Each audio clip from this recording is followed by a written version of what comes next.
Hello, hello, hello.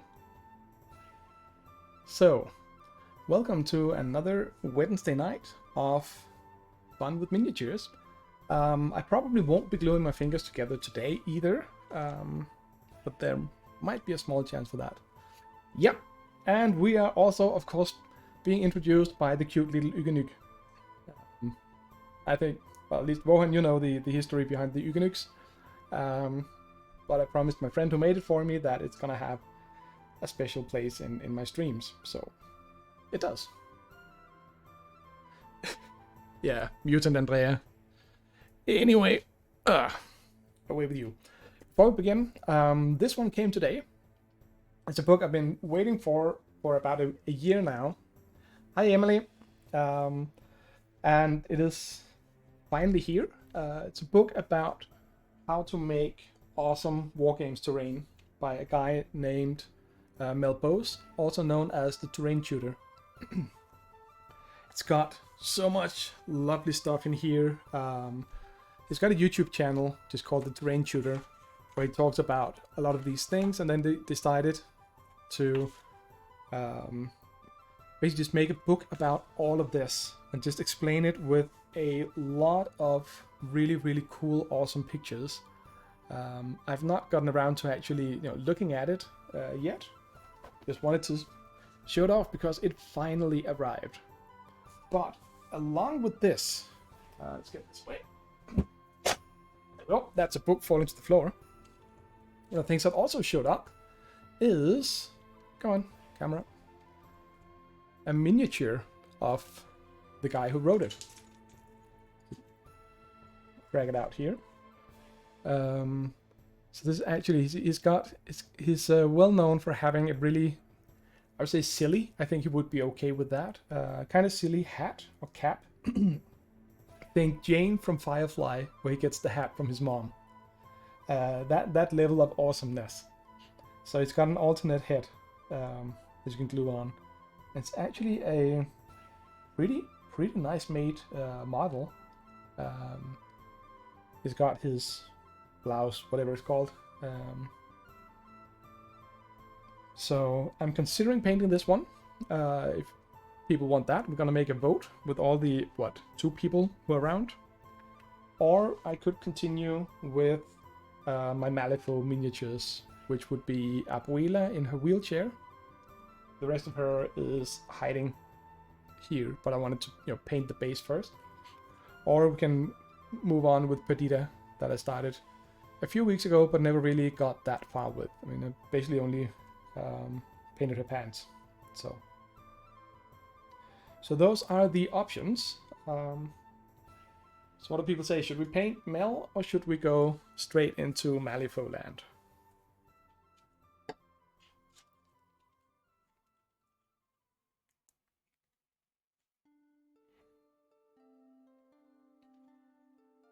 No reaction from the huge awesome crowd, so I'm guessing that means go for Malifaux. So yeah, camera is terrible at focusing today, probably because of all the white. So Emily is lurking. Well, that's perfectly fine. If you lurk, other people will just make decisions for you. So, and I don't have all my brushes ready. I don't have anything up. When was it? I think I haven't actually painted since I did the pre-Christmas, painting challenge, probably. Anyway. Only one way forward then. So the paint scheme, I brought out Santiago from the same, the models in the same crew, and I wanted to have roughly the same. But I also noticed that Perdita has these sort of cover leather pants, like you see cowboys have it to protect the pants. So they shouldn't be the color of her actual patterns, which you can see up here in the general crotch area. So I'm kind of going brown for those. I'm going red for the shirt, dark brown for the holster. It's sort of classic leather, dark leather belt. I'm debating whether I should go red for her coat instead of doing the brown here. But at the same time, the brown is really nice, and it actually gives a good effect. It's one of the contrast colors. Oh, right. I will of course be going red for at least some of her details. I can see, like Santiago has. Yeah, it will look reddish. It's the red tinted contrast, so it's got a little bit of red to it. For the leather straps and all that. Not the belt themselves, but the holsters. I'm probably gonna go red on Perdita as well. And then her face is fortunately hidden away all the way in there, and I know some people actually do manage to paint it. But again, seeing that this is a miniature that, hey Modifian, is a miniature that people, including myself, will about 99% of the time see from this angle here. I do not want to spend 2 hours painting in the face. So that's just going to be a really quick job. Also, something was buzzing over here. I'm not entirely sure what it is. Maybe it is the lid of my lamp. I think it is. So yeah. So cool. Cool stuff. Let us go for some skin. Again, we're painting up from sort of the low-lying areas first, and then we can take it from there. So we need the dinner as well. Hey Cam, welcome. Glad to see you. Glad to see all of you. We are painting, Cam, just to bring you up to speed, because I don't know if you've actually seen this yet. I'm playing a war game called Malifaux, which is set in this bizarre combination of sort of post-Victorian age, combined with cowboys, combined with kung fu monks. Something is really, really annoying me here. Sorry, I've got some bits and pieces of plastic. I don't know if you can hear it, but it resonates when I'm speaking. It annoys the hell out of me. No, but one of the crews I have for this game is led by this wonderful woman here called Perdita. They're basically gunslingers set in this world, so they're kind of crazy, lots of fun to play, and yeah. Also, I'm gonna need to come up with a good color for her hat. And now, since they're not as such good guys, I could go with a black hat. That would be in theme with so many things. But at the same time, I also want it to be sort of stand out a little bit. She is the leader of the crew. But then again, a good leader doesn't necessarily, draw too much attention to themselves, because then the other team is gonna go for them and try to kill them. Oh yeah, by the way, I will frequently go on this rant about Malifaux. People already here, please excuse me. I have a new person to talk to about one of my passions. But in addition to being sort of post-Victorian, Western style, with kung fu monks, they also have voodoo goblins living out in the swamp. And they have, well, what don't they have? They have resurrectionists in full, what's it called? Herbert West Reanimator, the old Lovecraft story. They've got stuff like him in there. They have rogue magician or outlawed magicians from the Arcanists. They have the Explorer Society. I think sort of a bit like, I guess, the Royal Society or whatever. Basically, the story, as I've been told, is that the company had a long history for making really awesome models, just general models for use with whatever you wanted to use them for. And then they kind of sort of just sat down and said, hey, let's make a game with all these models. And so they came up with a world, which is more or less our own world, but with a rift into an alternate universe. And that turned into Malifaux, named after the town the explorers found on the other side of this rift that opened. And then it just grew from there. They have a small skirmish game, which is what I'm playing. It's called Malifaux. Then they have a full-scale, well, at least larger scale, miniature war game called The Other Side. And they have a role-playing game that I have not tried yet, but I really want to try. It's called Through the Breach. And the reason I want to try the role-playing game is that I see so much potential as a GM to mess with players in a world like this.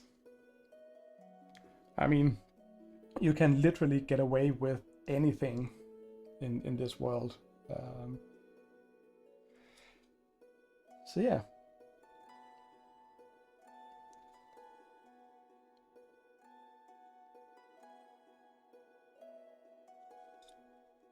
Hey, Rex! Good to see you as well.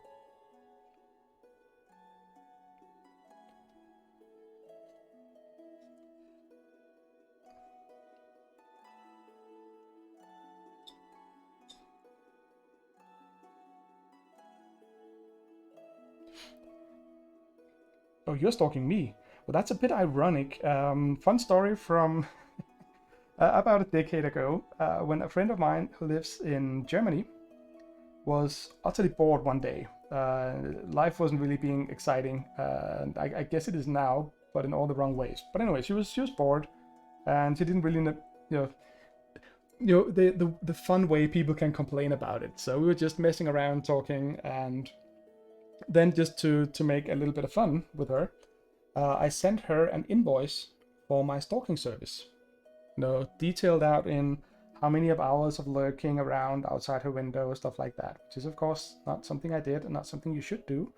But just to show her that, well, I don't know, just take the piss off her. It actually does. She nearly fell over laughing when I sent it. And since then, we have frequently referenced it. And she has actually at some point complained that I wasn't living up to my responsibility as a professional stalker. So yeah, so it kind of has a good ending. Except that I never actually got money out of it. So. But we're still friends. We've known each other for more than 15 years. So yeah.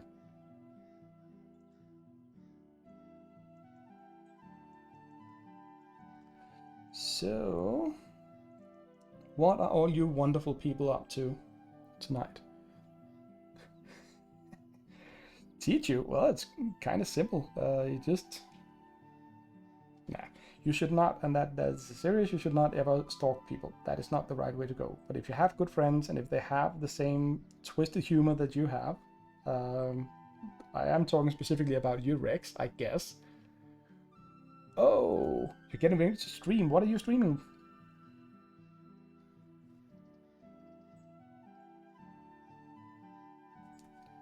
Probably something awesome. Oh, Rocket League. I never got around to trying that, mostly because none of my friends wanted to play it with me, so...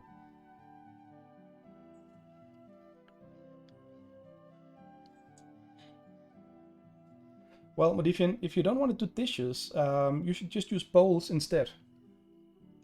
That way you don't have to do the dishes, because there will be no dishes.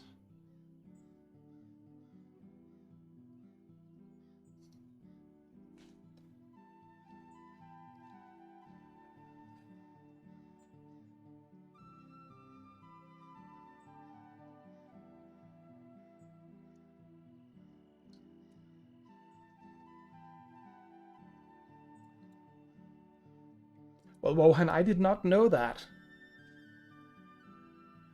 Cool. Rex, I will hold you to that.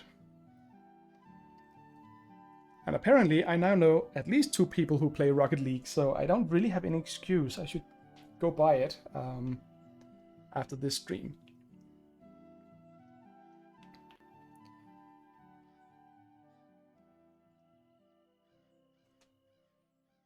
Also, why is my paint blocked?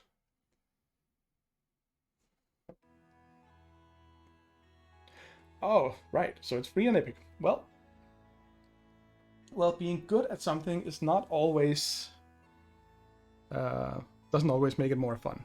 I often find that being terrible at things is way more fun than being good at them.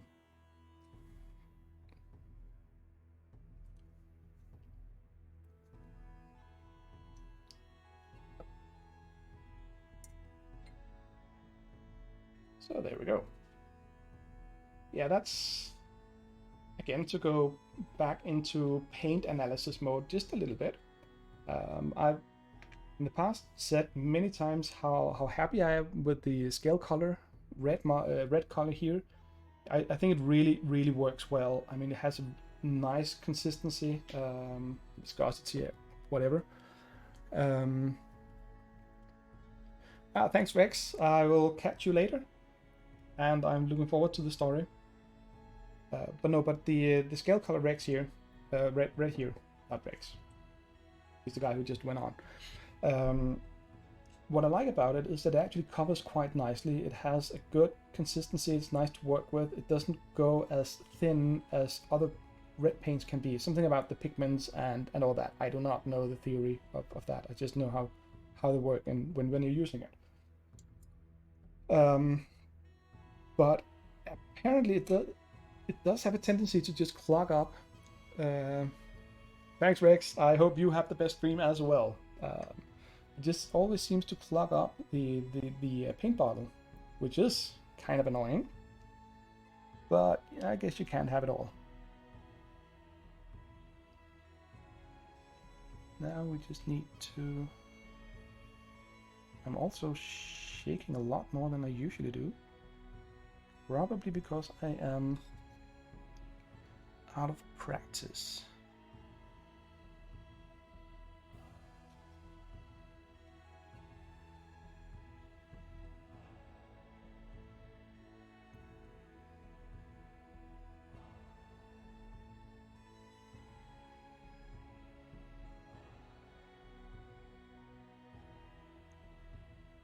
See, I mean, this is a thinned down red, and of course the part where the sentinel highlight has still come through as really dark and black. It doesn't cover there, but almost no color will do that anyway. And that's the entire purpose of doing the sentinel highlight. So that's so much better and easier to work with than the other reds I've had from companies like Army Painter or Citadel and Vallejo. I do not know. If anyone knows how to speak Spanish, please educate me on how to pronounce it. I keep forgetting to look it up somewhere.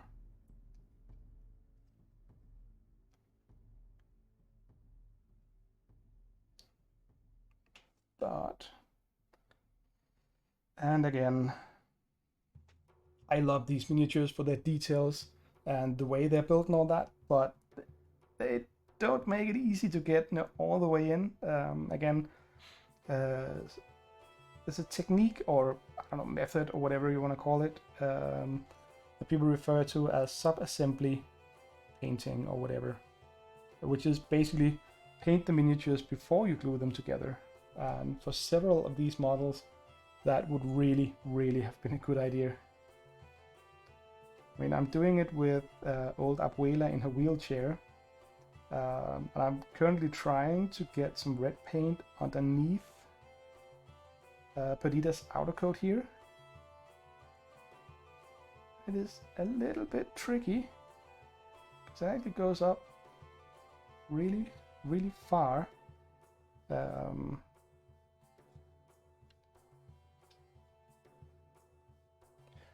I'm guessing, yeah, you can kind of get a feel for it, for how far up it is. And again, I have this whole, if I can see it, I should be able to get a paintbrush in there. But it is also kind of difficult to just control it precisely enough without hitting the coat or the guns or whatever. I do hit the other things a little bit.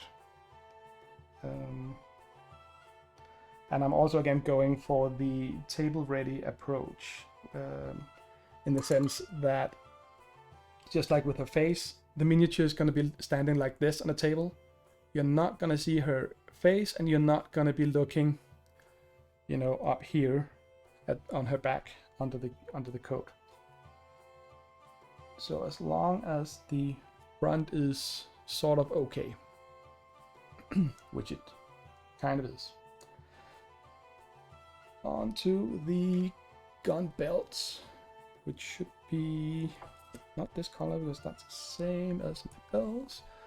Okay, I'm gonna be very noisy for a bit, so yeah, I'm gonna cut my mic.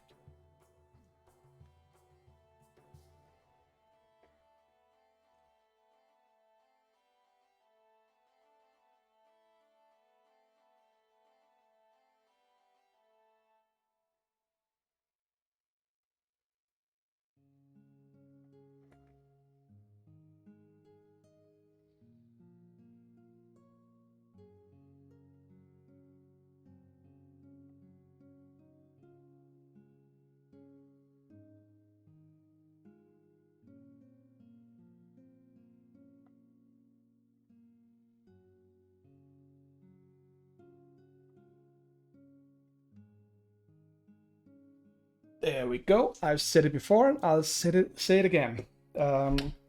Shake your paint. A wiggler. I don't know if there's an official term called the wiggler. Is this? Yeah, this is fine. It is a well, cheap China brand tattoo ink shaker. So shake your tail feathers, but I don't have any tail feathers. So what do we do then?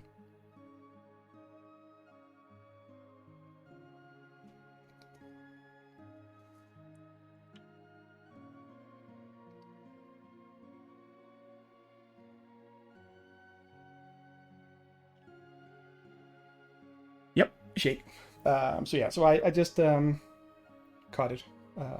Rohan, I just got off a Discord chat with Gecko about the Global Game Jam this year, and I'd hoped that I could sit and shake all my paints while just chatting to him for the last hour, but he started talking about what the blender noise was. So yeah, hey Spooplet. I can't really recognize your name, but welcome to the stream. I'm painting miniatures from the game Malifaux. But when the Global Game Jam is from the 27th of this month until the 31st. And it will be great fun, I'm sure. And I will actually be attending this year, and I hope they meet their goal of 50,000. He said for the past many years there have not been fewer than 50,000 people signed up. And I think that's pretty cool. Cool. Well, thank you. Cam, thanks for the referral, link or whatever. I always welcome new people. Except when they're doing, mail order bride advertisement. Then I have moderators that shoots them down quickly and efficiently. But the Global Game Jam, for those who don't know what a game jam is, it is, short version, make a usually computer game in a weekend.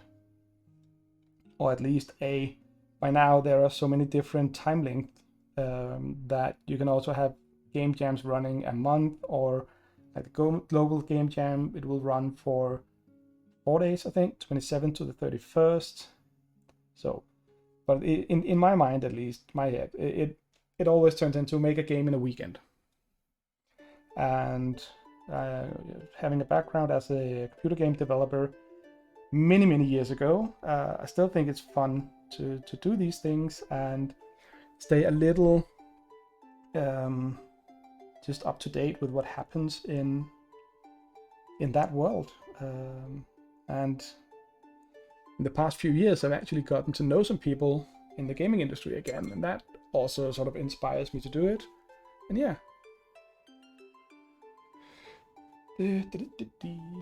So, now I just found this weird little, probably leftover glue or something, or maybe someone with a beard got in here. I don't know. Dropping strings of beer into my models. I don't know. It's a tough world. But the Global Game Jam. I'll try to make something happen for those few days. And it will be crazy, as always. Hey Bill, hey Gladio. So yeah, so I will do something fun. And I don't know if I should reveal my grand plans for the Game Jam or keep them quiet a little while yet.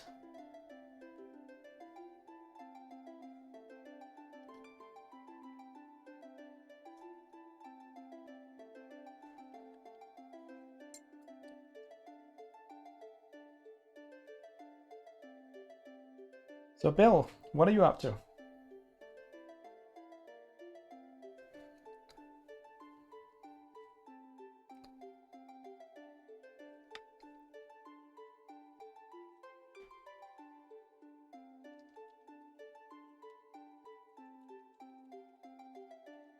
I will spare you the blender noise on this and see if I can get some white to clean up.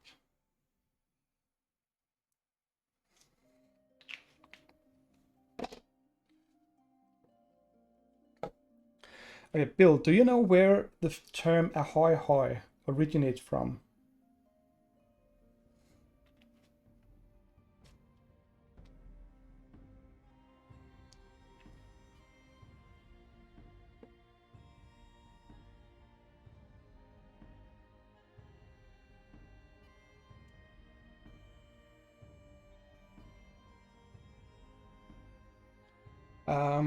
I can almost remember it. No, ahoy hoy.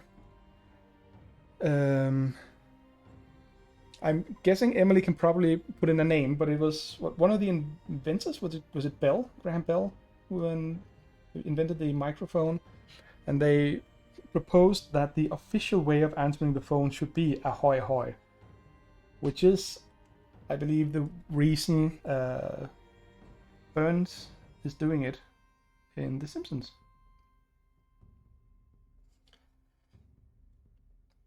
I think that wasn't entirely off, Emily, but do correct me if I'm wrong.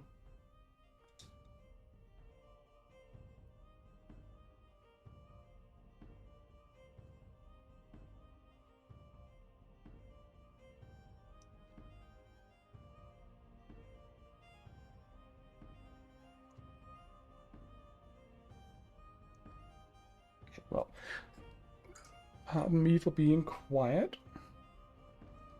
So I got it. Seems like I wasn't entirely off then, Emily. Thank you for verifying that.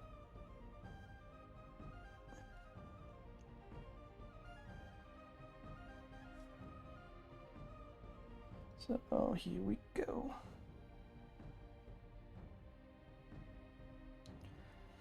Now the funny thing in a little bit when we get to the red stuff and have that painted on, when we're doing the shading for that, it's one of the things I love about miniature painting. After 25 years, I can still learn new techniques. It wasn't until recently that I actually realized that a good shading color for red is actually black.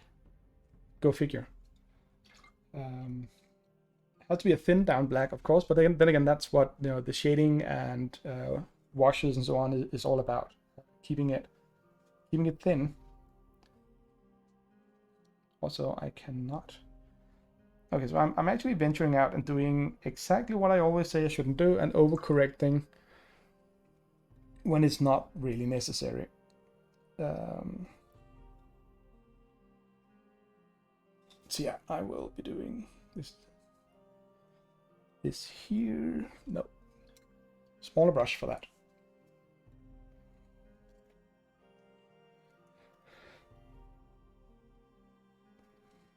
So Yeah, but no, but I think it's an interesting thing. Now we're going off on a tangent here regarding the ahoy hoy thing, because to me it shows a lot about mentality of the people who invented the telephone. Well, came up with the whole let's make ahoy hoy the official way to answer the phone. Now, think about all the times you have answered the phone, or when you have called someone and they have answered. What do people say? Because I'm guessing that you'll not many use the exact same phrase. Some will say the name, some will not say the name. Some will say something silly or goofy. Some will actually say ahoy hoy because it's now turned into kind of a funny story. Some will probably say ahoy hoy because Montgomery Burns does it on The Simpsons.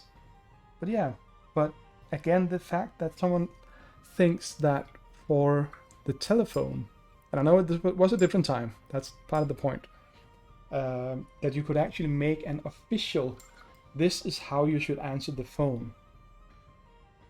Exactly, work voice, not work voice, you add, do the formal blah blah blah, this is Gjarm speaking, or whatever. Or you can just go, yeah, what? Or you can go the more neutral, just say your name. Lots of different ways of doing it. So, so yeah. But anywho, my point being that the concept of people actually believing that you can sort of make that happen, make everyone answer the phone in the same way. Imagine if those people could actually see the world it is now with mass communication, mobile phones, messengers, Twitch. Oh, you said hello. Yeah. So Modifian just said hello.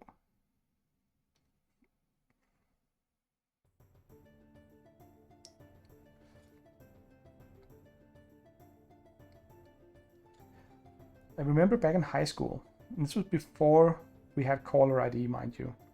Me and some of my friends kind of made it a bit of a game to guess who was calling, but not just so, we were over at someone else's house. And we were talking landlines because I'm old. And then the phone would ring, and at some point we would go, oh, that's probably this or that person calling. And then we actually started picking up the phone and saying their name, and just picking it up and saying, hello, Bill. And then Bill will be completely flabbergasted because it flips the conversation around. It doesn't anymore because caller ID obviously spoils that. But before that, it was really, really fun. And I think I actually managed to do it 3 or 4 times in a row in one afternoon. And people, well, eventually got used to it, but it got frustrating. It was frustrating when people did it to me because you kind of have this, whoever picks up says their name or says hello or whatever, and then the other one responds by saying, hi, this is blah blah, and so on. But having that completely interrupted or broken by whoever answers the phone just going, hello Bill, or hello Stjerm, or hello whatever. It completely throws off the entire conversation and gives this really, really weird start to it. These days, people more or less expect you to say their name when you pick up, because they expect you to actually see who's calling. So yeah.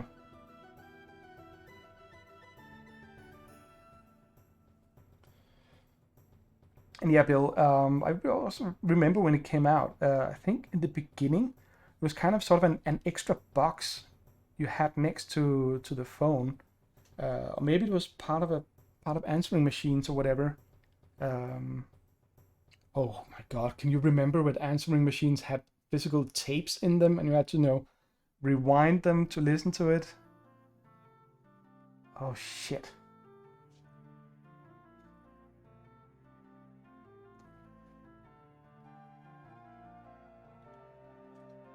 And that puts me off on another tangent because I've saw recently that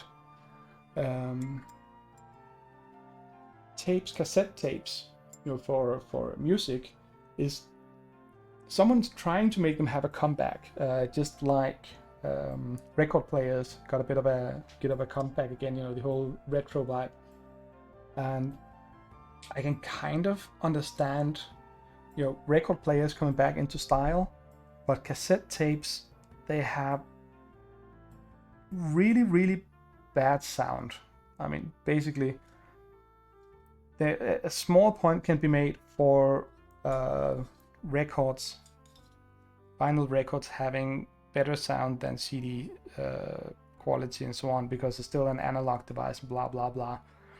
But cassette tapes, seriously, I mean, apart from them enabling us to listen to music on our tape, let's just call them Walkman, even though it's trademarked by Sony, but those players, that made it possible for us at a period when we couldn't. And even when compact disc players, portable compact disc players showed up,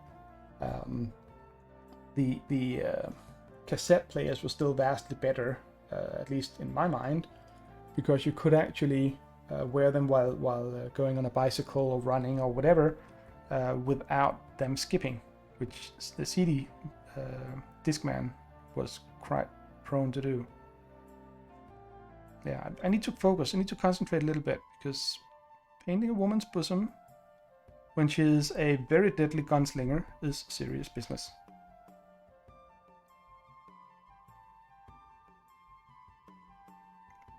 There. Yeah, that got Morifian's attention.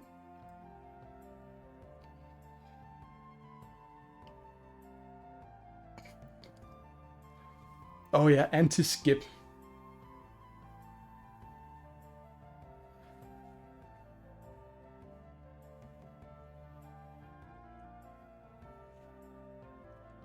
Oh, Spooklet. That is actually kind of cool that you can flag, I'm guessing flagging phone numbers for telemarketing or robot calls or all that other mess.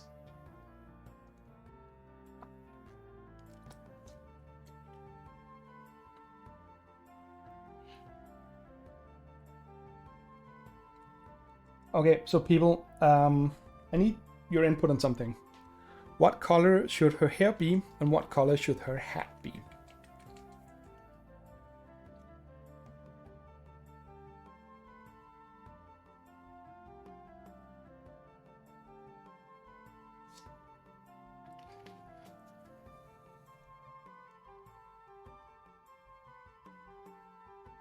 Yeah, in many ways I won't actually say that I miss my Walkman in itself. What I more miss, that's probably just the memories I have from taking very long walks with it or going back and forth to school. I always listened to music when I did that on my Walkman.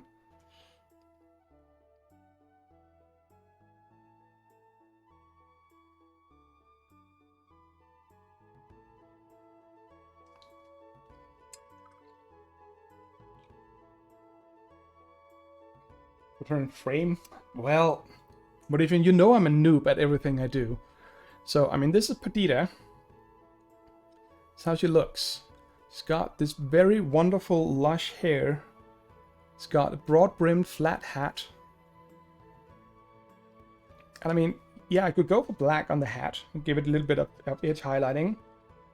I don't know, I just feel like it can be so much more. And her hair, I want it to be visible, I want it to be clear, but I also want to fit it in. I mean, imagine again that her coat is gonna be this color, and then what kind of hair would look good against that? Well, the hat could be the same color. I did that for, where is he? Francisco, to bring him out. Turned out quite nicely. And again, if you're looking at what these people are essentially monster hunters. Well, Gladio, that's what the mods are here for, to keep us in place, you know, us wonderful, awesome stars that we are, keeping us down on Earth. So yeah, so I'm guessing, I mean, these are people riding around essentially in the Wild West, all going through rifts into space and time, killing off, fighting off nasty undead monsters, and don't know what. So she's obviously not gonna pick something like fluorescent green, although that is an option, but I just don't see it. So yeah, so going for the same finish on the hat as with Francisco here, so it's the same for the coat. I think it makes sense. Also kind of the same effect I will roughly aim for with the leather covering on her pants. Yeah, Dirty Blonde. Well, Dirty Blonde was sort of what I went for with this guy here. I mean, his face got a little bit too yellowish, but I could do something like this, or I could go black. And if we're going black, then we can at least see it like this. See, I'm doing audience participation here because I'm clever. And the black definitely stands out, but also brings down the sort of entire light level of the model. But yeah, cool. We'll get to the hair later on. I actually have some ideas for how to make the black really simple really quickly. We'll get to that later on. Now it's time to do some more cleanup because I have made a bit of a mess somewhere.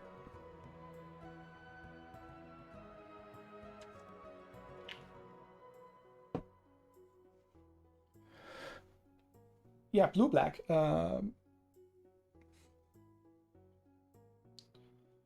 What I might actually go for with the black hair would be to give it a bit of a sort of an aggressive highlighting, so it actually shades down completely into black, but at the same time is fairly lightly highlighted. And there's a trick to that I might be able to pull off, which means that it will still come off like the hair actually being black, but having a bit of purple as shading on the black. Oh, that is, yeah, we can do that. We can do that. I've got an idea for that. I don't have anything to write with, so let's go here. This is not easy. Purple plus. I said plus. So, there we go. Now I have written purple plus black in the middle of the white piece of paper, and I will have no idea what it's for in a little bit. But yeah.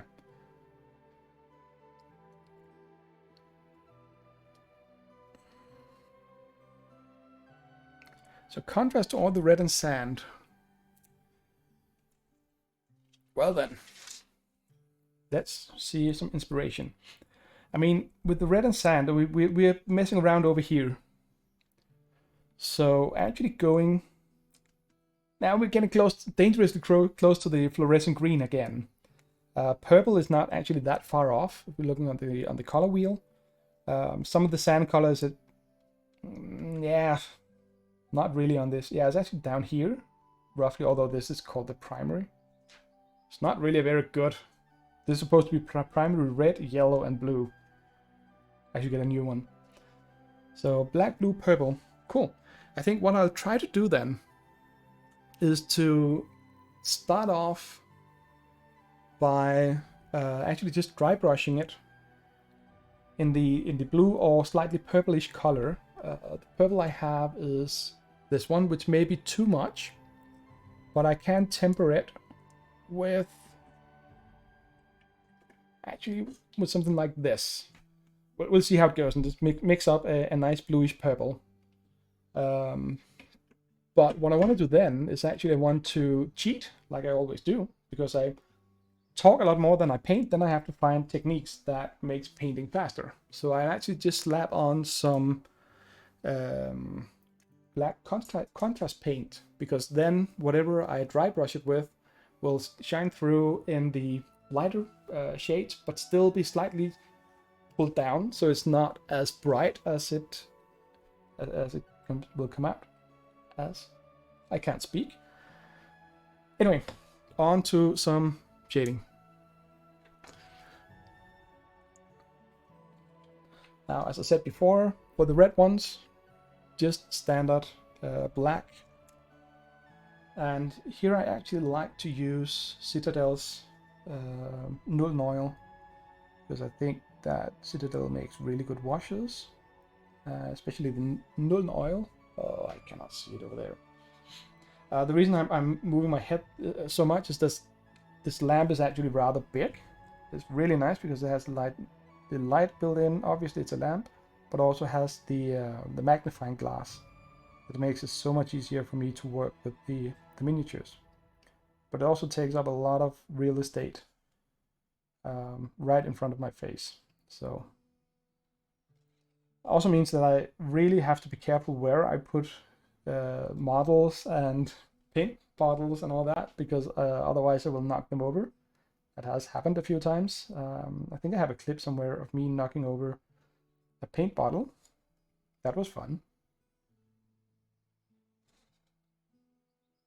But yeah, we're gonna see, if you look at this, just doing the black shading over the red kind of gives the red a nice sort of dirty tone, which for these models here, I mean, they've been out in the grit and the dust and all that, so if everything is a little bit dirty on them, that just works well thematically, I think. But the general shading effect with the black shader on the red color also works really nicely, which you cannot see because it's still drying up. But yeah, build words are hard. They're really hard. So yeah, that was some of the red.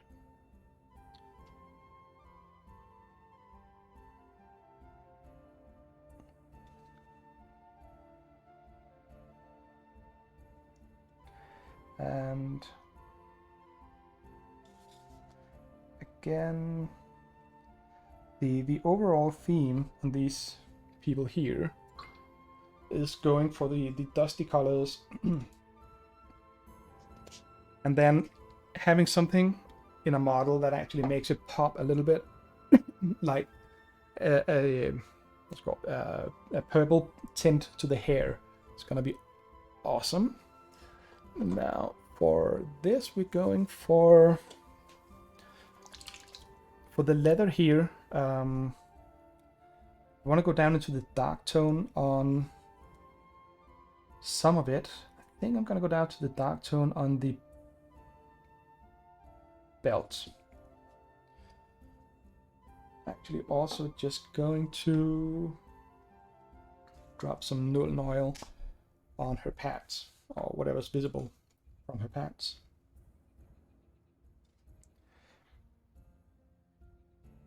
It's again with shades like this. When I first started out painting back in the 90s, I was sort of trying to be very meticulously using, you know, blue paint on blue, or blue shade on blue colors, and green shade on green colors and all that. But I quickly realized that it didn't actually work very well, because often the colored shades were nowhere near dark enough to actually really give shading. And then some years ago, when I picked up the hobby again and started looking at the Army Painter range, I realized that their shades are actually, well, they do have some colored shades, but what people seem to mostly use, and that they also promote quite heavily, are their tones. So now this is the black paint from Citadel, black shade from Citadel. But when we get to the dark tone, strong tone, light tone, it's just slightly sort of dirty, grimy shades, but it works surprisingly well on a large number of colors. So you don't have to mix up you just want to do it quickly, I mean, obviously you can mix up the right color shades for anything you're doing, and that's gonna look fantastic. Even if you're not good at mixing it, it's probably gonna look a lot better than just slapping on a more or less random brownish thin paint, which shades essentially are.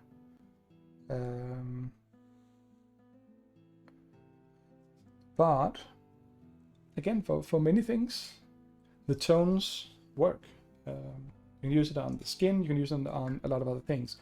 Even to the point where there's a technique called dipping, which is with turpentine-based color instead of these water-based acrylics, or at least water-soluble, whatever they're called. The turpentine-based kind of more sort of like lacquer in the same shades as these ones here. You would just dip the entire model, you know, after base painting, and you dip the entire model in it and pull it back out.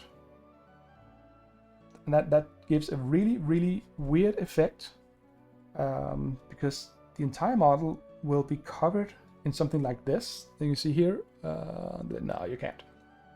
But it will actually look surprisingly nice. And they started doing this to speed paint their Warhammer armies. And I remember talking to one of the guys who helped start it up back in the day, and they talked about some of the first tournaments they were in there, and they actually won prizes for, you know, best painted army and stuff like that. And then they told people how they did it using this dipping technique, and people they were furious because that was cheating and that was not real painting, and you know, all those things. Just like saying that using anything other than the primary colors is also cheating because you can mix the colors from the other ones. And people really got so furious. But, you know, yeah, the audacity, they actually try to, you know, paint their rank and file troops. You know, you're painting up 200 of the exact same orc model, and you don't want to sit and do like I do and spend several hours on a single model, because I would never get an army painted like that. So they just come up with a way of doing it more effectively, even to a level where people voted for them as having the best painted armies. So yeah, I kind of feel they hit the right way of doing things. And then other people probably were just jealous that they had spent so much time doing things that they didn't have to do. I don't know. But nowadays, a lot of people will do the same, and I am just about to mess up the shade on her pants, which is not a good thing. So yeah. But yeah, but they would do that, and people got furious, but then over time, people realized that, hey, there's actually something to this. I don't know how many people actually use the dipping technique as such, but with the toned inks, shades, whatever, instead of sort of mixing your own or adjusting to the exact color, you can still paint an entire model. I could do that one day as a test, and just give that entire model the same one coat of a single shade, light, dark, whatever fits your color scheme in general, or the effect you want to go for with the miniature, and it will still look quite nice because the original color still shines through. So yeah. And ironically enough, I've often heard people say, you know, people who are not used to painting miniatures will always go, oh, but how did you paint into all the small cracks, and how did you get it to, you know, look so neat and nice? And I just go, yeah, well, here's the deal. We use shading, and shading just helps. So yeah.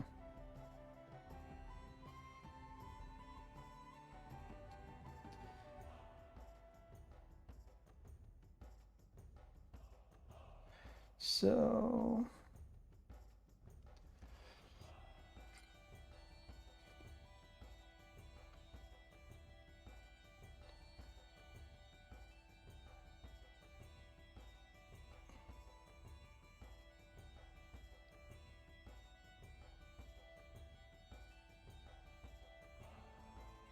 And again, the thing about the shading, it actually turns into a very subtle effect. I mean, the Nuln oil that I put on her pants, I put it on. It is a completely black shade, but it's thin.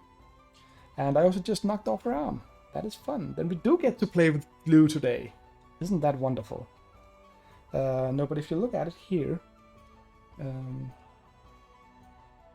it doesn't really show. I have a little better light than what comes through on the camera, but it doesn't really look like I've actually added any black to her pants. Not the leather, the green part of her pants, but it really is in there. And what it does is just sort of tones down the recessed areas. So yeah. Well, time to play with the glue.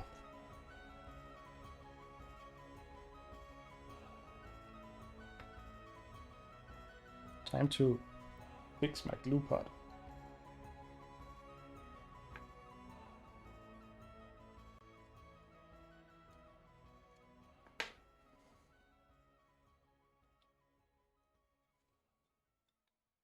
So, sorry about that, Perdita.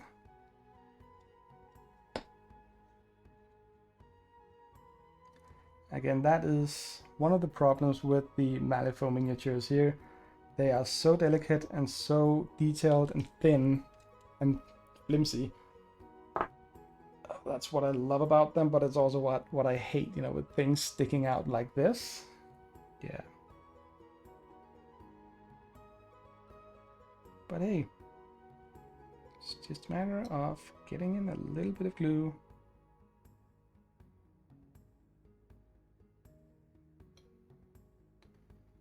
And hopefully, you know what, we will... That is not gonna hold. We need more glue. Because I just noticed that the arm actually goes all the way up here. Which means that we will also get this. Oh, I should update my stream description. Might get people in here, knowing that I'll be gluing stuff together.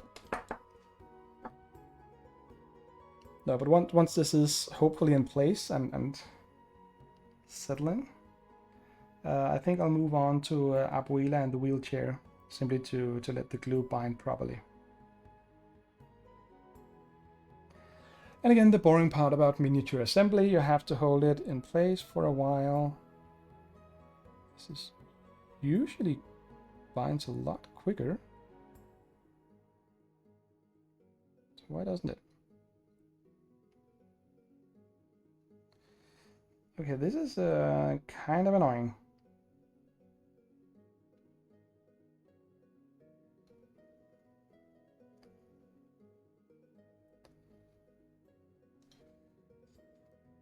So yeah, Perdita, you're gonna be put in the box of shame a little bit. Where can I put her?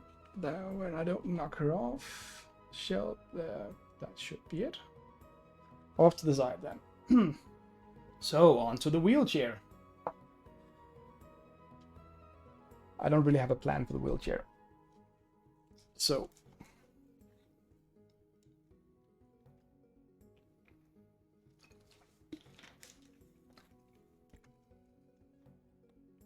I'm thinking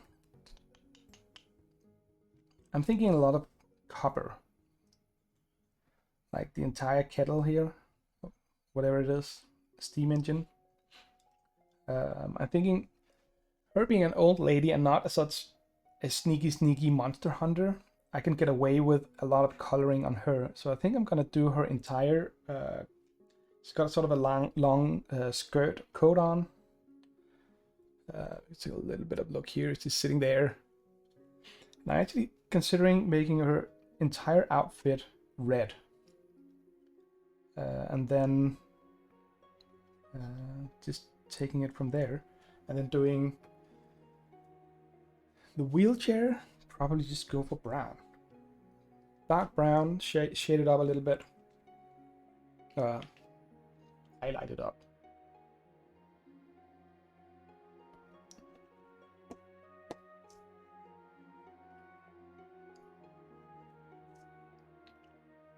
So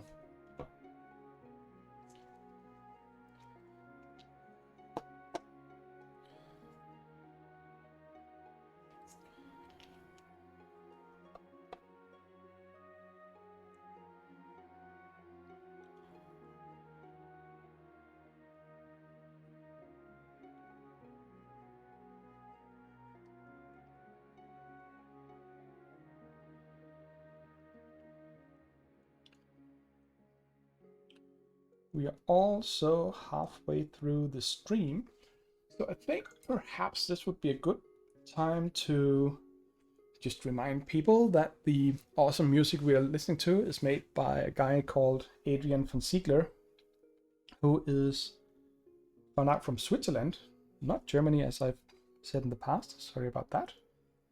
But yeah, I really like it, and according to his own music descriptions on YouTube, you can actually use his music for free. So that's cool.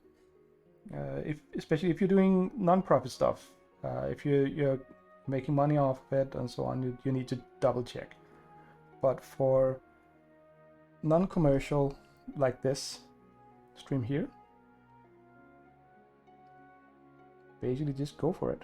Give him credit, give him a link, give him a shout out, all that stuff. He's a very good musician. He's been doing this for years, so I think it's super awesome that he actually allows people to use his music like that. So go check him out on YouTube, Spotify, you know, all the places.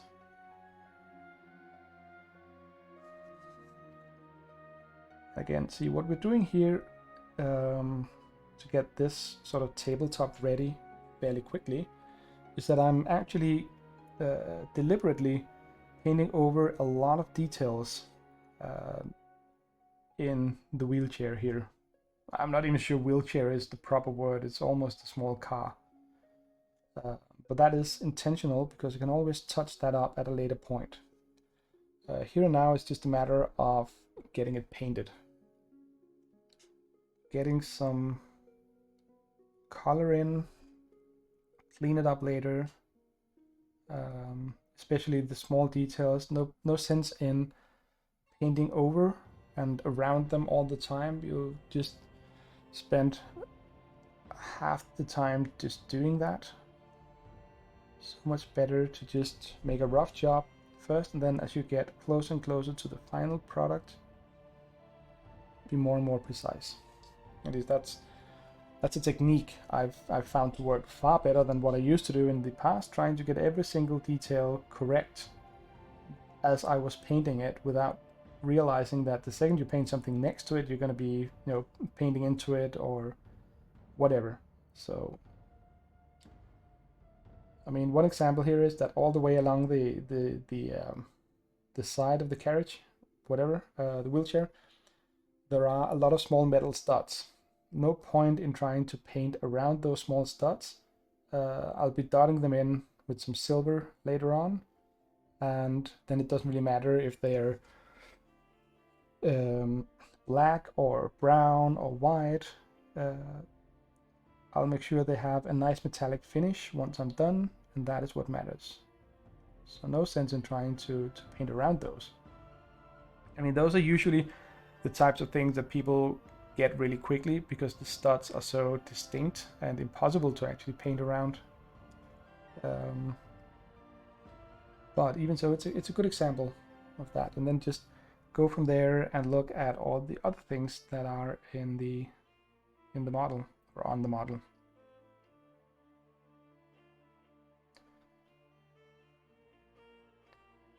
Then of course there's just areas that are difficult to get to, like the part down here. And what I know, the cheating part about this is not something I can really do here because it's white. But often, if you have an area that's really difficult to get into, get the brush into, like down there, where I did get a few splotches in, the deeper into the model it is, the more easily you can get away with just leaving it in a dark color, because it's just gonna look like a shade. And no matter what is around it, what it's supposed to be, if it's just darker than everything else, it doesn't draw attention as such. It just looks like a shadow. And it doesn't matter if it's supposed to be red or yellow or brown or black or whatever, as long as you can make it look like a shadow, people will think it's a shadow. And it's not until they go into detail, take a magnifying glass, whatever, blah, blah, blah. But if you're painting for people who will do that, then you should not be taking my advice, because I am not painting award-winning miniatures.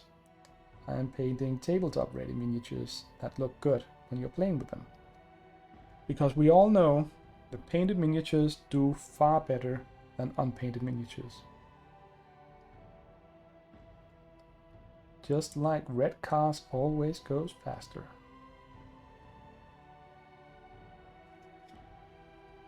So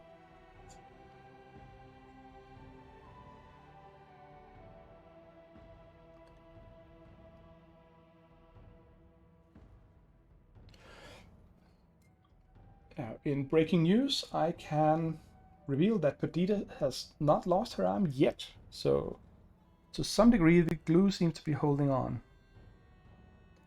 So yeah.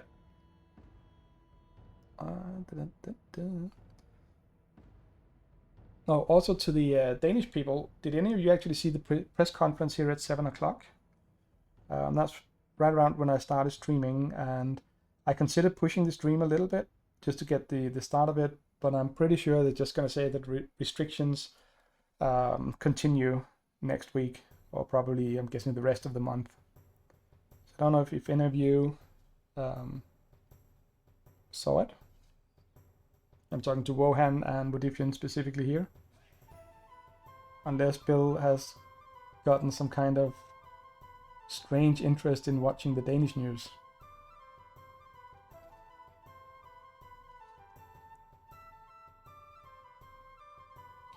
Newly painted with sweat and tears always loses. Yeah, that's true.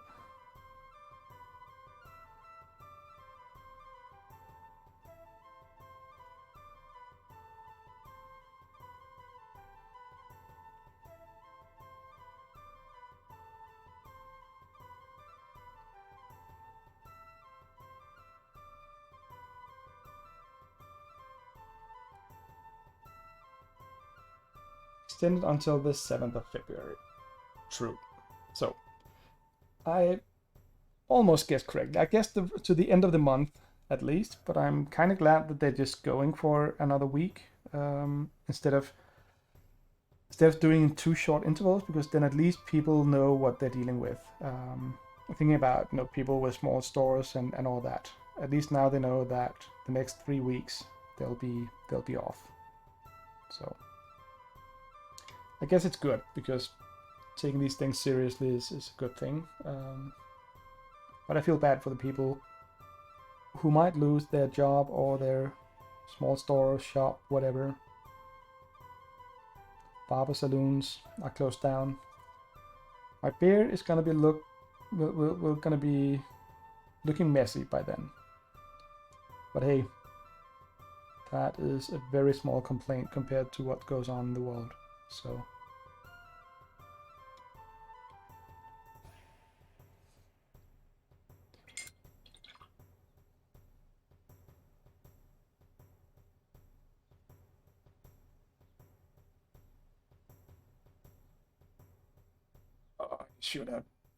I should so have painted this before assembling it. I mean, look at this. I have to paint behind the wheels. It's gonna be so frustrating. Or maybe not.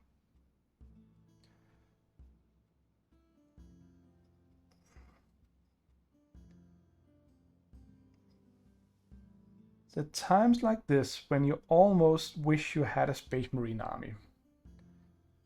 Because as boring and dull as the average Space Marine model is, it is also very easy to paint.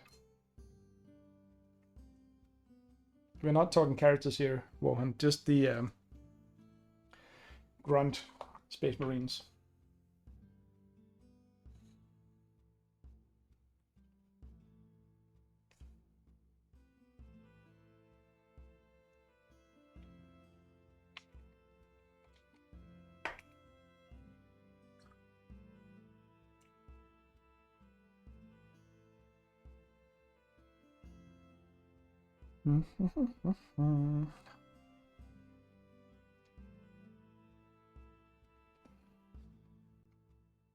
Remind me why I do this to myself.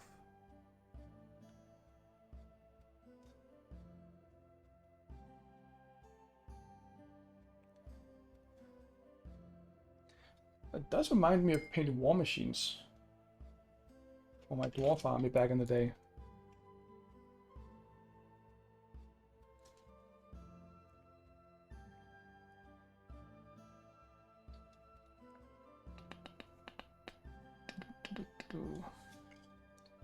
And I know I shouldn't be humming because there's music in the background, but remember, I cannot hear the music because I would then be playing the music both through the microphone and through the normal audio capture.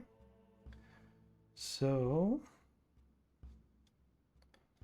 yeah, but I mean, for the stuff I'm doing here, I basically just need to make it look like it is, again, it is a deep part of the miniature. I don't have to go into full detail, making the color cover completely.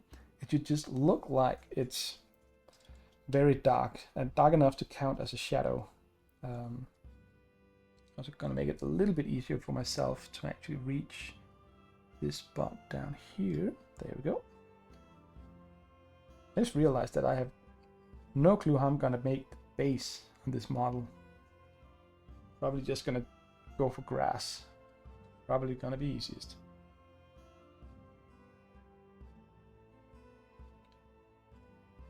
I mean, wheelchairs are all-terrain vehicles, aren't they?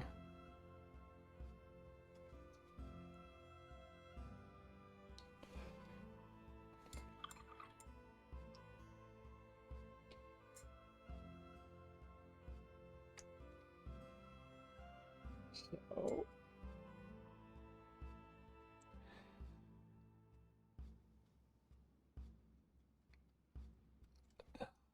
I have so many models I need to paint. So many models I need to assemble. And before the game jam later this month, I really need to brush up some skills with various tools. So I'm in for a busy second half of January here. I might actually, because I'm kind of giving the game jam some extra focus, so I might actually do some streams where I just sit and play around with 3D modeling. People would be interested in that. Yay or nay? Do a vote. Or not. It's a free-ish country. A game jam bill is, pardon me, is basically just make a computer game in a weekend. This particular one is called the Global Game Jam and runs from January 27th to January 31st. So it's a bit of a long weekend actually, but still. What I remember fondly are the times I've done this in the past, where it was just, starting Friday afternoon after work, just going all the way through until Sunday evening. And depending on how large your team is, I think usually it's only up to 5 people in a group. So there's a very sort of hard limit. No, yeah, the updates. I'm going to do the update somewhere, probably in Discord. But there will be some kind of playable thing at the end, which is the entire purpose. And for me, it's a way to sort of get back. I don't have ambitions for actually doing a fully fledged finished game or anything like that, but I do have some ideas that I want to take the time to actually start working on and making enough progress that I can decide if I want to turn it into an actual project afterwards. And as I said earlier before you joined, Bill, I'm not entirely sure if I should actually sort of reveal my concept. I don't even know if the Global Game Jam have a theme in itself, but I do have an idea that would be really, really fun to do, I think. And which might actually fit a niche that people might find it interesting, other than myself.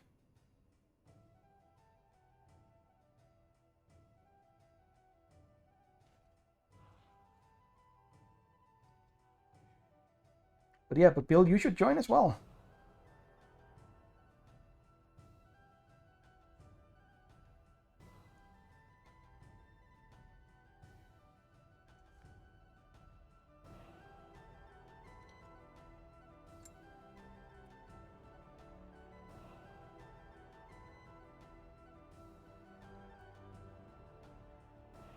Well, you could join as a game playtester or tweaker, or with tweaking, I mean just playing the game. Yeah, that would be the playtesting, but also kind of going into the whole, no, this doesn't feel right. I mean, this has to fly faster or slower or whatever, or it should give you more points when you eat one of the small dots in this maze you're running around in, stuff like that. So yeah.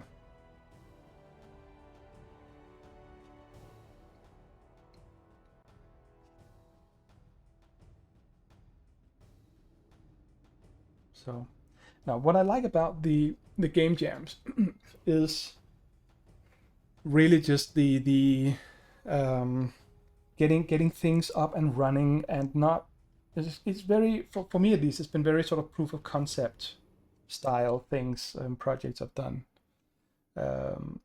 which suits me quite nicely. But I would like to use this time around to actually get, a little bit more sort of solid game in. So what to do about the, yeah, black. We're gonna go black on the kettle. But yeah, I will keep you in mind, Bill. As I said, it's the last weekend here in January.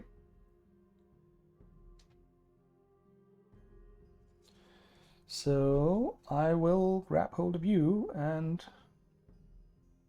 yeah, I actually need to check because there are actually some rules to the game jam. I don't know if I'm technically allowed to use sort of official external game testers, but then again, I don't think there's anything wrong with showing off your game halfway through.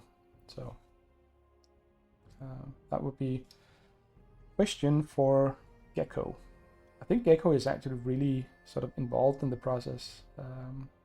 Gecko being one of the other gurus from the very awesome board game cafe in Copenhagen called the Bastard Cafe.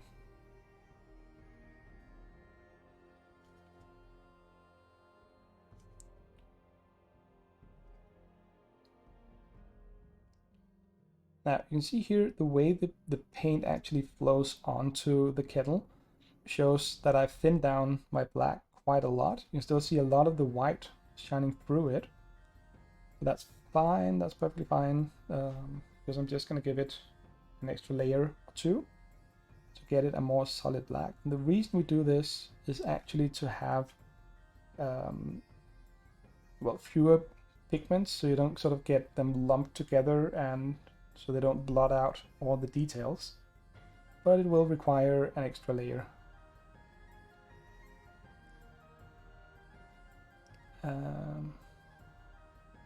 To get proper coverage, but also to get slightly better, what's it called, sort of more evenness to the paint. And a lot of it actually, because it kind of pools a little bit because it's so thin, it's not the same shade of black in all places. Like here we have a huge blob of more sort of darker, darker black. It always sounds wrong because black is black, but then again, yeah. The reason I'm doing black here is because then I'm gonna take a copper color and just dry brush it very generously. Yeah. Oh, hey, Siri. Welcome to the party. As you can see, Abuela is about to get even more nasty than she always is, because now she's gonna get painted.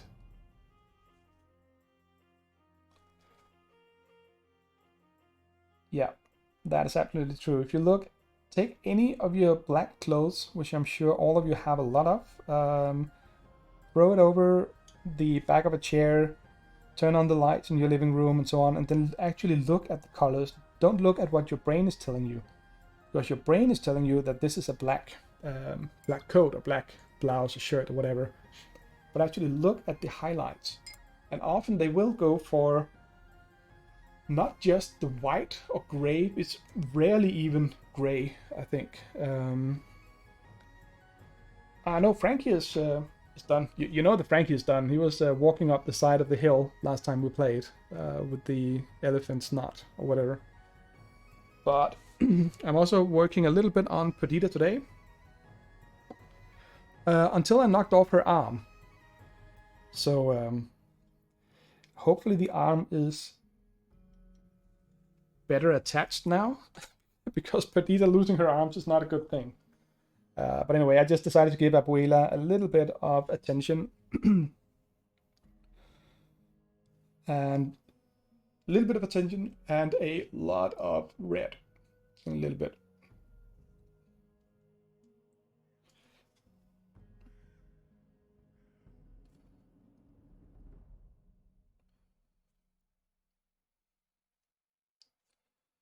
So yeah, I mean, in many ways, after painting miniatures, it's sometimes quite nice to actually have something like this wheelchair to work on, because I could go into so much detail for the kettle, but in reality, the kettle, if you consider how this would be done, I mean, all the different bands and all that would not be different material, would not be different colors. It would be the same brass or copper kettle, and the sort of detail would be in the shadows and the highlights on this, and that will come from dry brushing it with a copper color of some kind. So yeah. So this actually gets a lot of sort of ground, a lot of surface area covered really quickly. And it's going to be, when she's going to be on the field now, going from a white miniature to just this, especially if I get a shiny copper effect, that's going to mean a lot, which is why you can get away with just the visuals of things, if not the actual details.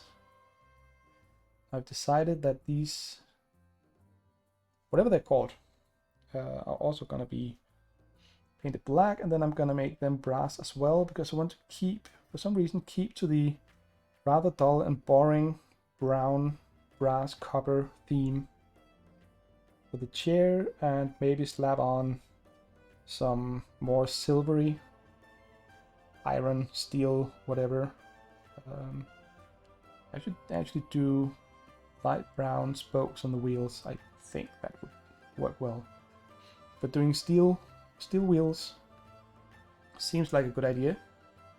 So that is what we're gonna do.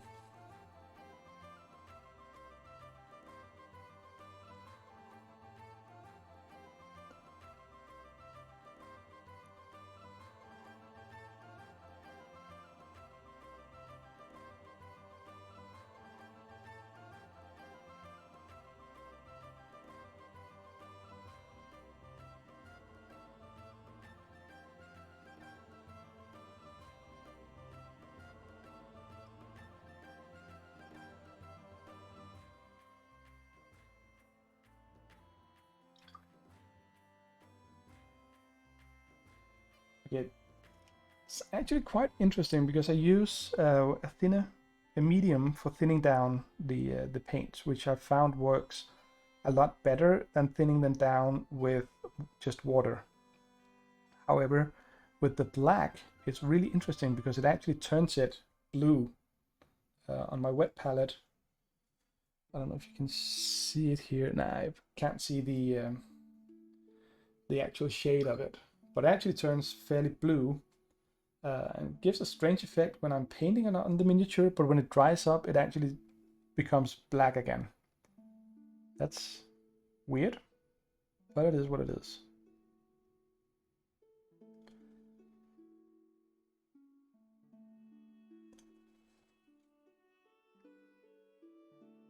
So yeah.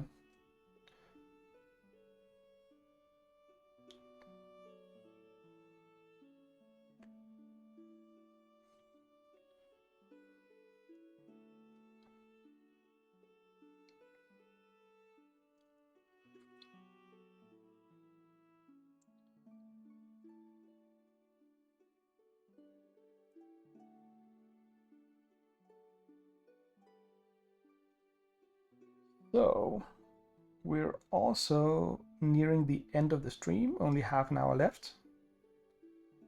And that half an hour is gonna run by really quickly, I think, because we're in such wonderful company.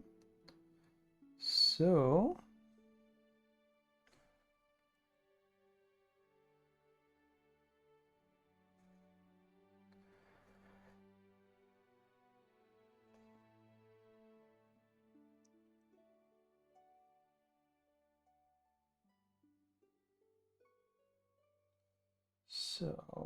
but at least we got some paint on some miniatures, because that is what matters.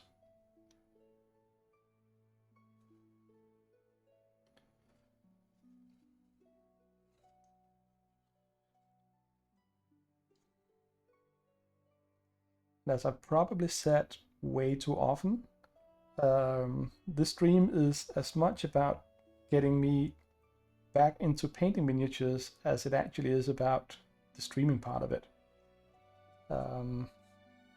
It's just after having seen Bill and AJ have lots of fun streaming video games, I figured, hey, it is a fun way to interact with people, and in these sort of shutdown times, it's nice to have the company when doing your hobbies.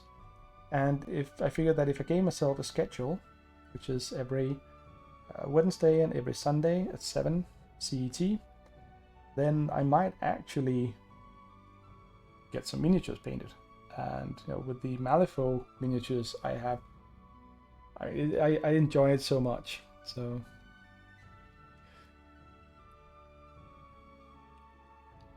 oh yeah, Motivin, go for it. Are you writing fan fiction about me?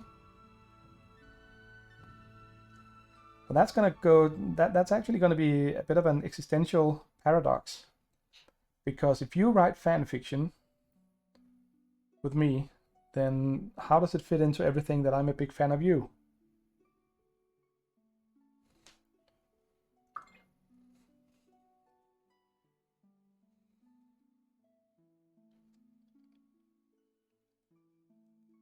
Yeah, Bill, the connectedness, and just, I mean, apparently I can easily sit here and chat for a few hours, and just listen to what you people write in chat once in a while, or read what you write in chat. And that just, I don't know, it just makes me feel less alone, I guess. So there is that. But also having the schedule means that I actually get around to doing it. And that means get around to either painting or just assembling the miniatures. And yeah, then I took a few nights out before Christmas to do the Christmas challenge, where we only used one of the starter paint sets to paint a miniature, me and some of the other Danish miniature streamers. But again, that was I learned a lot from that, and really had to reassess my evaluation of the Army Painter paint range, which was really cool, because I had not been too happy with them in the past, because they separate a lot really quickly. Again, the whole shake your paints is even more true with Army Painter, and the way it settles after it's separated, for me at least, shaking them by hand is really tedious, takes a long time, and it's actually sort of approaching exercise, to be honest, for those of us who are weak office workers. But using the new shaker I had, the black one I showed earlier, actually worked a lot better than anything I've tried before. And when they were properly shook up, yeah. Oh, and Modifian is off. It was a dark and stormy night. Skjalm shelters me under his mighty beard. Never have I felt so humbled. Why would you feel humbled? Oh well. Anyway, it's your fiction. I'm not butting in. I just supply the beard.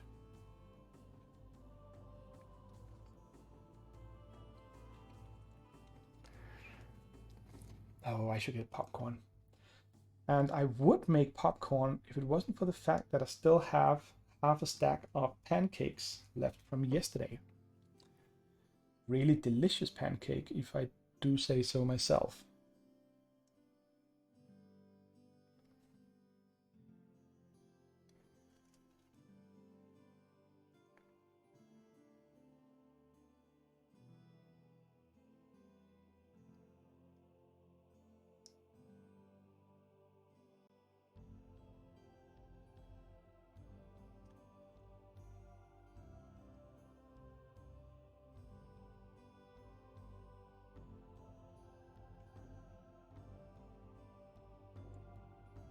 Now the headlights here, I will actually try to make some effects on it. Again, from the paint the entire wheelchair brown brass covery. Abuela gets a long single colored red dress, blah blah blah. And then I'll basically do some details like on the headlights here.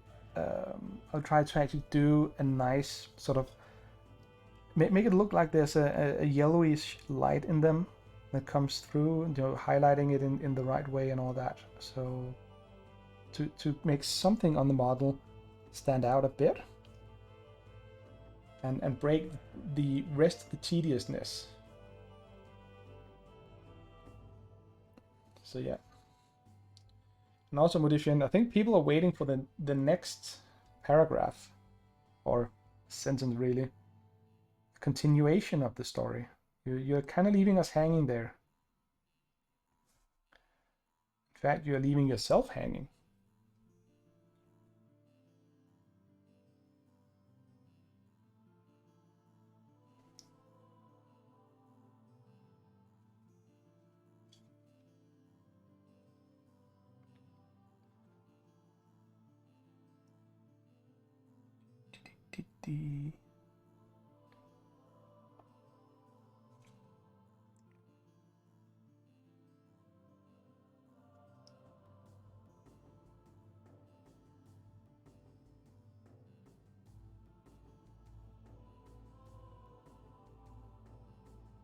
Well, Modifian, then you're just gonna have to send it to me directly, because I really want to hear the continuation, especially if it breaks Twitch rules. It sounds even more promising.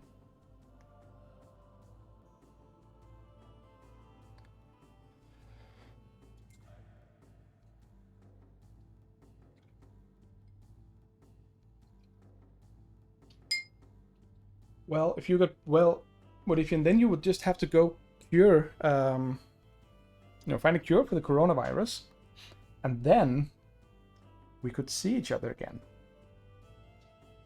For your beardy pleasure.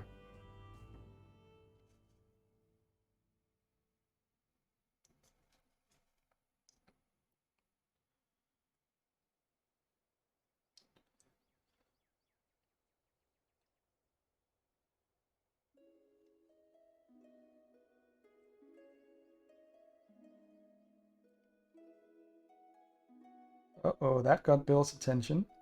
And Bill, once Modifian has found a cure for the corona, we can make IPCon happen. And then we can all meet.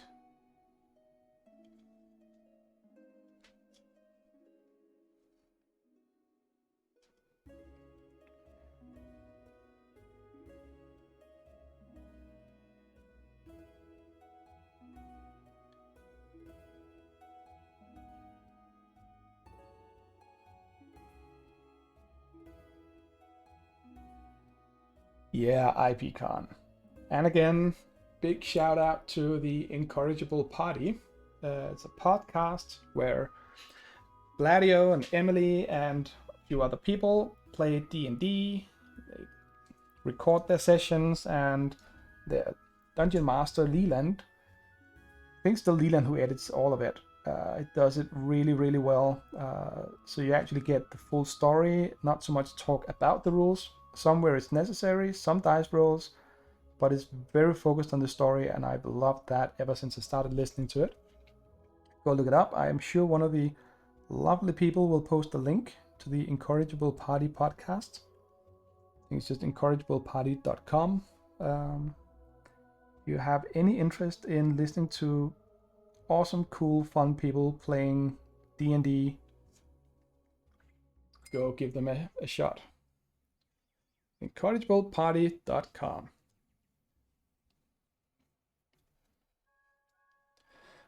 Now I can't help wondering if party.com is also incorrigible. They might be. Minus the accidental space, of course, yes. So yeah, go check them out if you haven't already. Subscribe.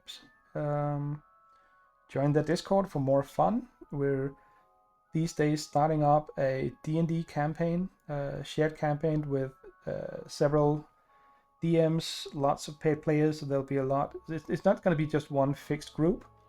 It follows the West Marches style of play, where you can basically, in a way, you can say that every single adventure is a one-off adventure, a one-shot adventure, but they aren't really, because it's connected differently. But it's just after each game session, you basically end up back in town, ready for the next section, or ready to join up with other people. So it's hopefully turns into more of a community experience than just a single group going on a single campaign or whatever. So yeah, I think it's time for some red color Abuela, and that will probably be the last I do tonight before heading off to eat pancakes or popcorn.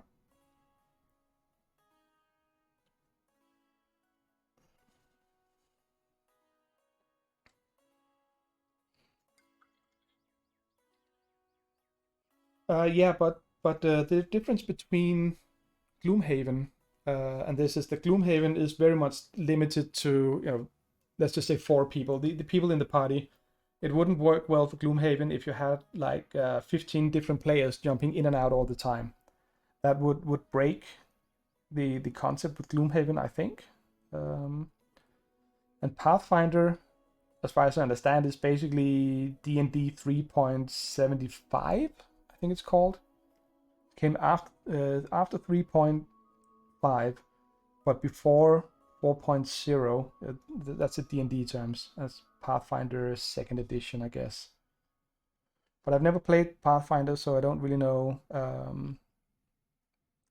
all the details. I've looked a little bit at the rules and just went, wait, this looks like D&D. And then I looked into the background and realized that yes, it is essentially developed.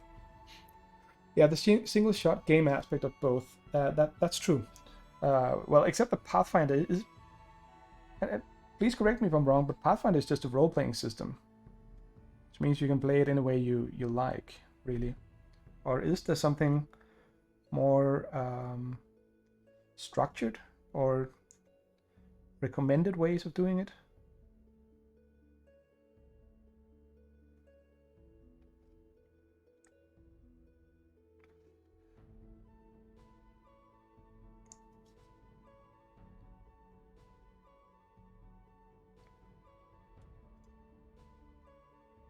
Yeah.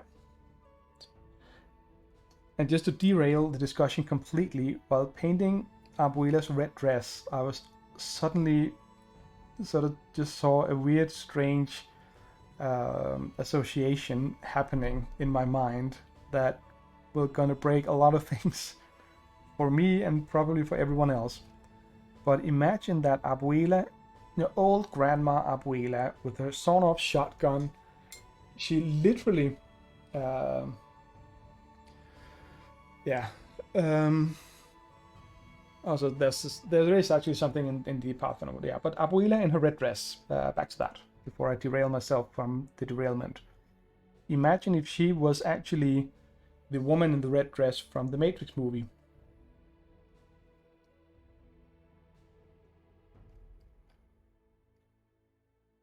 Now, how's that for a thought?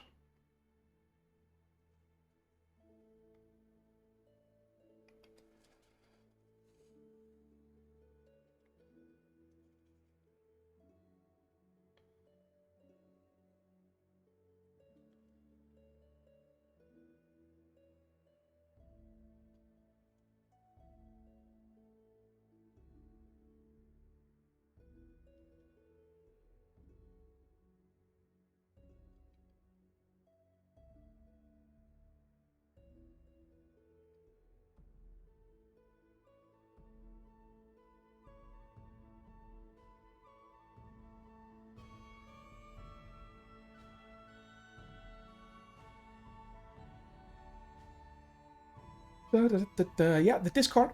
Bill just posted a link to the IP Discord.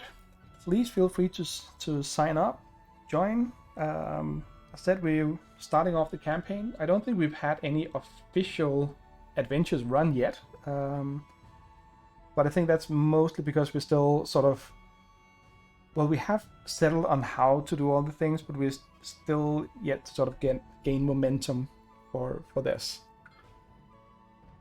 But it will come. It will definitely come. So we can do a bit more. We can actually do, as I said, Abuela is gonna get a red dress. So why don't I actually paint her sleeves red while I'm at it? Now this looks, at least to me, like a lot of red here on the model, but it will be tempered quite a bit once we get the shading going and yeah, all that. Plus, it will be nice to have some color in contrast to all the dark wood and the brass. Oh, I'll do the brass as well tonight. If my hands will let me, because they've really started to shake.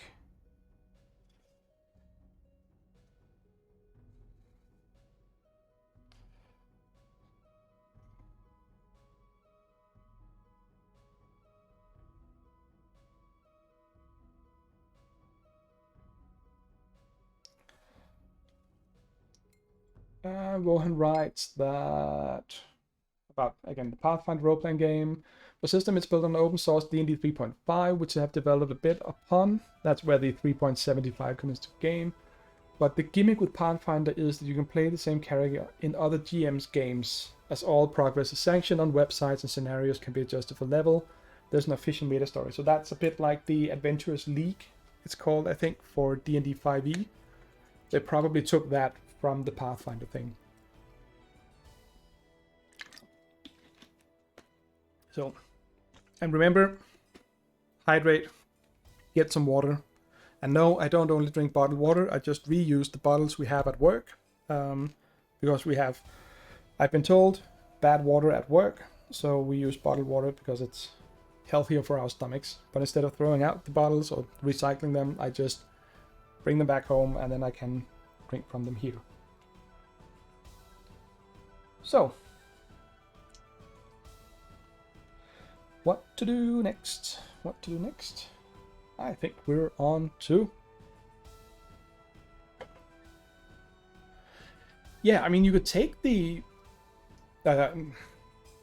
just shaking paint. You could take the concept of Gloomhaven and just use, or not the concept, the rule system and the classes and all that from Gloomhaven, and just basically play in an open world where you could play any kind of scenario that fits into the format they have. And I know they've made a few extra campaigns as part of the Kickstarter campaigns they've done. There are more scenarios. There was a 10 scenario, pretty straightforward mini campaign they did for the second edition Gloomhaven Kickstarter. No, exactly. I mean, in Gloomhaven, the way it is, I mean, the characters are like the characters are. The only thing where you could argue that you could have a bit of a problem is if you have the same items as another character. But that only becomes a problem if you really truly believe that there are only 2 eagle-eye goggles in the entire world. I mean, if you just went, yeah, sure, we found a 3rd copy of this item. I say article because that is actually what we call items at work for the systems I'm working on. It's called an article, like a carton of milk or whatever. I work with point of sale systems for the retail industry, and it's not called items, it's not called groceries, it's called articles. So yeah, I sometimes call things like that articles. Live with it. I do. Oh yeah, the game could easily handle it. I think the game would even be fun if you tried playing some of the scenarios with 2 of the same character class.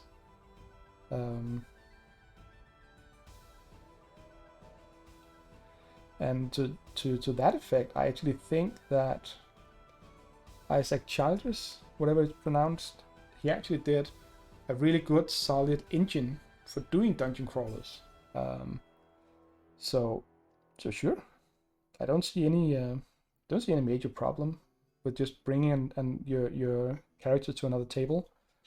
I mean, obviously, if you're playing 2 of the same characters in the same game, you would need two boxes because you have the entire action card hand that you use to play your character. You would need that double, but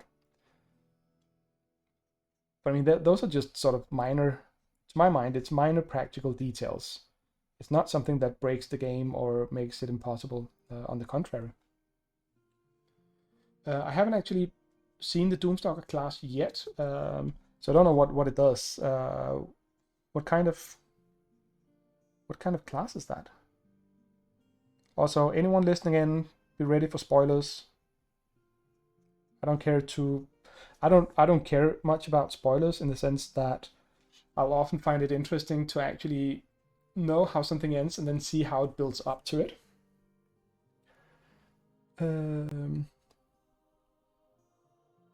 So I don't mind getting things spoiled. I'm also the kind of person who will watch movies or series or even read books more than once, even though I know the butler did it, but I just like to read it again to see all the tales leading up to it, so you could see that, oh, that is how we could see how the butler really did it. Or you can realize why the book was really, really poorly written, because you would never ever have been able to guess who the bad guy was, even though you knew it. So the Doomstalker mark on an enemy that triggers that. Oh, yeah. So one would set up the marker and the other one would trigger it. Unless you split it out, so you can only trigger your own markers.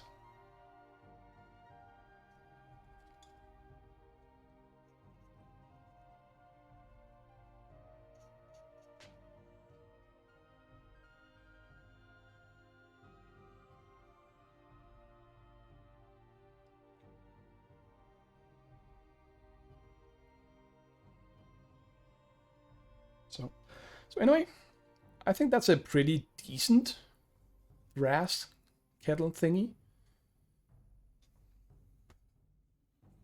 I will continue to abuse my very battered dry brush. It's seriously, this brush is so damaged. But hey, and yeah, and again, that's one of the things when I started painting out and did metal effects like this. Yeah, you have the metal paints, and that can surprise people. But also the method used here, just paint it black and then just dry brush it, and it'll get this dusty metallic look from the shininess. There's some a bit of the black not shining through but visible through it, especially in the recesses. And people just go, oh, wow, but how did you draw all those details? Isn't that hard? And it's actually one of the easiest things for me to do, because it really is just turn off your brain and just let the let the dry brush do the talking, so to speak.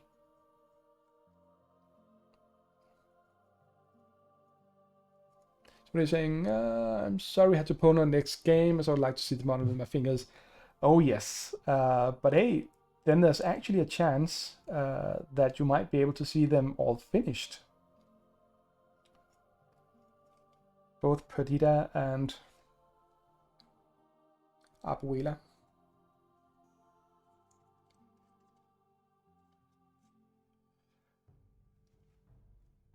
The tank needs something to break all that grass. Yeah, I could do some I say silver, but not necessarily as bright as silver. But maybe steel or sort of iron. I don't think I could fit in any colors with the details that are on it. There's nothing that lends itself to being colored or being anything other than metal, which also kind of makes sense since we're talking about a huge, the tank. Guess that is actually the stove as well in there. Yeah, guess I could have gone for cast iron, but a cast iron stone is too heavy for the model. That would just be plain black. Besides, I think the brass looks cooler. But the band down here, I could do that in a different metal. So, but yeah, Wohan, do you want to come to the next game? Well, restrictions and all that. Let's discuss this as well.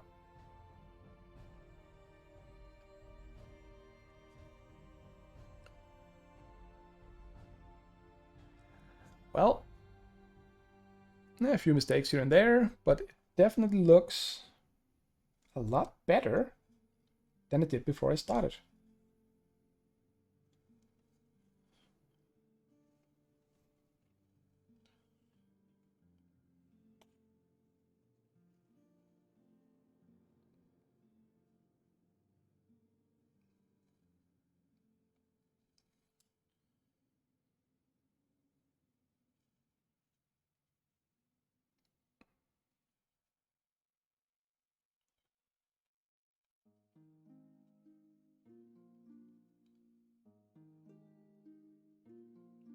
So let us,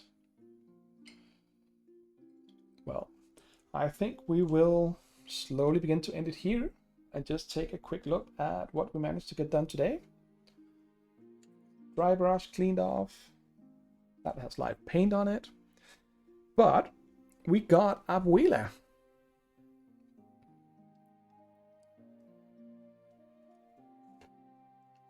Here,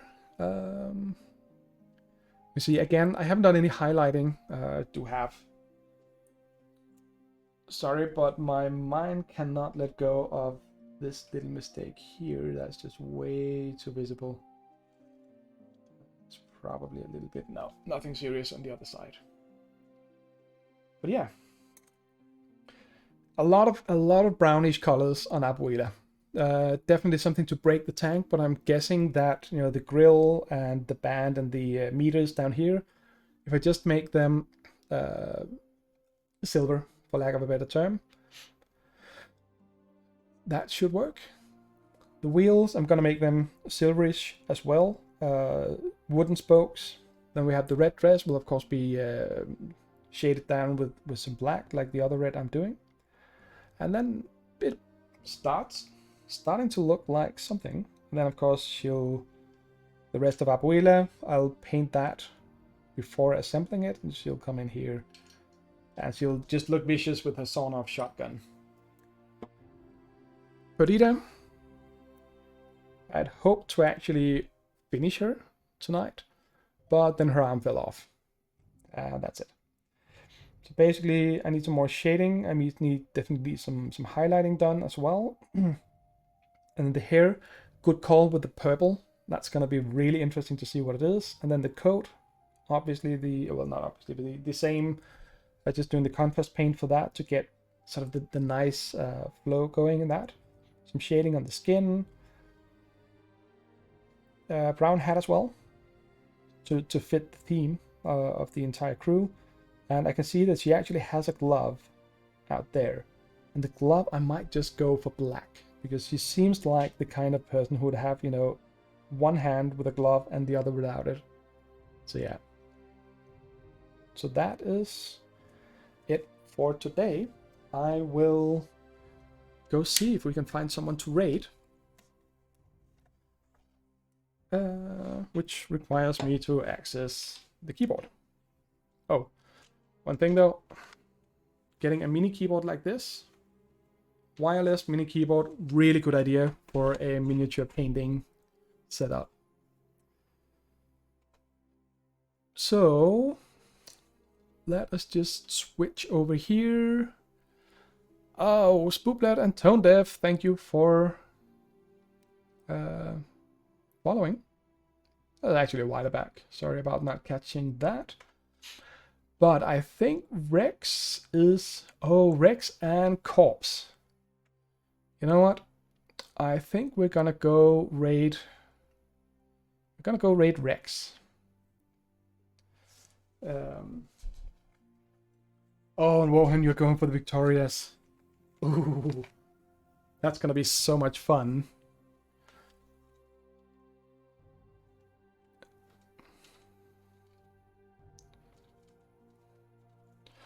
So let us see if I can find out how to do this. I am still actually haven't done much research into properly using all the Twitch tools, other than actually just starting things.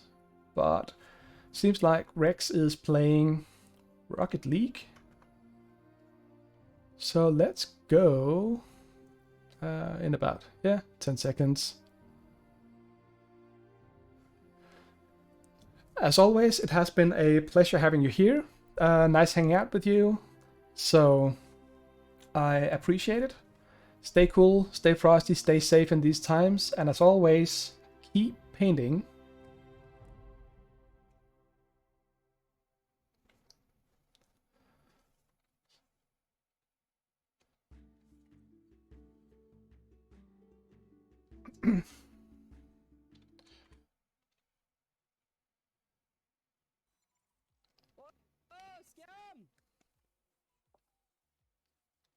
Mumu and Locke, if you go into the voice chat, Cam will drag you into the chat. Scum, thank you for the host and thank you for the raid, my friend. It's greatly appreciated. How was your miniatures? How was your art? Did you enjoy it? Did you have lots of fun? Did you have lots of people to chat to? We got Cam here modding me. Yo, Rex! Scum is awesome. That's how the robot says it. Yarn. Oh my god, it's Mumu. Where's Locke? What have you done with him? Go, Mumu, score all the goal. Yes! I got a goal, Mumu. Yeah, welcome, all the people. Thank you. Bladio22 and Wohane. I saw you guys in Skelm's chat earlier. Welcome, welcome, welcome. He's a beautiful bearded man, is he not?